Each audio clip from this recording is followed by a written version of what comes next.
이거는 사실은 뭐 예. 길게 끌진 않겠습니다. 왜냐하면 핵심은 좀 짚어봐야 돼서. 다만 암살은 박근혜 대통령의 작품이다. 또 음모론이 고개를 들었습니다. 뭐 음모론 중에 대표적인 것만 저희가 제목을 달아봤는데 정 의원님 저 얘기를 좀 해보면 김정남이 박근혜 대통령의 비선 실세라는 얘기가 있는데 그게 아예 없는 얘기가 아니라고 계속 이게 음모론적으로 회자가 되고 있거든요. 이걸 어떻게 봐요? 제가 조금 전에 이미 말씀드렸잖아요. 음모론이 얼마나 허황된 건지. 예. 그리고 지금 대통령이 무슨 정황에 저런 음모를 쳤겠습니까? 그러나 2002년에 박근혜 대통령이 소위 이제 그 탈당을 해가지고 신한국당이었죠, 그때가. 그래서 탈당을 해서 북한을 방문해서 김정일을 만난 적이 있었거든요. 예. 그 중간에 메신저 역할을 김정남이 했다라는 이야기가 있습니다.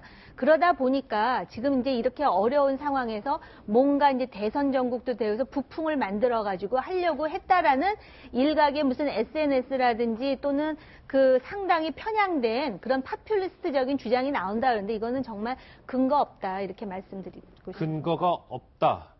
지금 왜냐하면 지도 한번 같이 보실까요? 뭐 저희가 쿠알라룸푸르, 마카오, 뭐 베이징 얘기까지 해다가 이쪽 우리까지 대한민국 얘기까지 왔어요. 지금 음모론이 쇄행하겠는데 근데 정작 이거를 모든 것을 기획한 것으로 지금까지는 심증이 굳어지는 이제 김정은이 어제 이제 아버지 75돌 추념식에 나타나서 모습을 드러냈어요. 예. 그런데 그 모습을 좀 보니까 굉장히 굳어있고 박수도 건성으로 치고 뭐 이런 퍼포먼스를 했다 뭐 이런 평가들이 있더라고요. 그렇죠. 이 장성택이가 사망하고 처형된 2013년 12월 이후에 나타난 모습보다 더 초췌하고 더 아주 비관적인데 저것이 과연 형이 죽어서 지금 슬퍼하는 것 같지는 전혀 않고 이것도 내가 뭐 당하는 게 아닌가 하는 상당히 두려움과 공포심에 지금 빠져 있는데 요즘 표정이 엄청 좋았었거든요, 김정은. 그러니까 저 지도자가 지금 30 초반이다 보니까 표정 관리조차 하나 못하는 겁니다. 표정 관리도 못하는 사람이 어떻게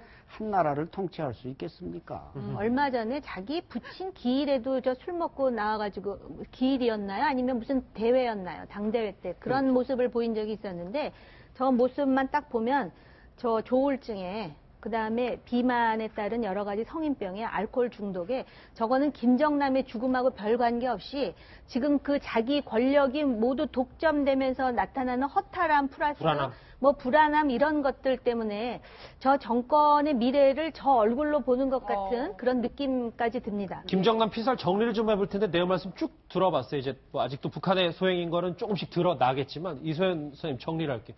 북한에 계셨을 때 김정남의 존재를 전혀 몰랐다면서요? 네, 저희 일반 주민들은 그 신의 가족이죠, 한마디로. 김 씨 일가 신의 가족에 한해서는 TV나 언론에 나오는 옆에 뭐 부인을 하나 대동해야 저 사람이 부인인가 보다라고만 생각을 했고요. 실제 김정일 같은 경우는 고영희가 죽은 다음에 김옥을 대동하고 현지 지도를 꽤 많이 다녔습니다. 그럼에도 불구하고 많은 북한 주민들은 여비소로만 생각을 하지 우리 장군님은 절대 불륜이 있을 수 있다라는 이런 생각조차도 못했다라는 거죠. 그러니까 김일성의 아들 김평일이니 뭐 김정일이 여동생 김경희 그 얘기는 해도 괜찮습니다. 그러나 김정일의 여자와 아들은 이게 전부 숨겨진 여자이기 때문에 김정남조차요. 그렇죠. 그렇죠. 김정남, 뭐 김한설 저 얘기를 하면은 그 김일성한테 보고가 들어가면 김정일이 죽는단 말이죠. 그래서 그걸 입을 막은 게 국가안전보위부가 그 일을 주로 했습니다. 입 막는 일을. 말레이시아발 속보 쿠알라룸푸르, 마카오 그리고 평양 얘기까지 쭉 지도별로 네 분 전문가와 함께 나눠봤습니다. 오늘 말씀 여기까지 듣겠습니다. 고맙습니다.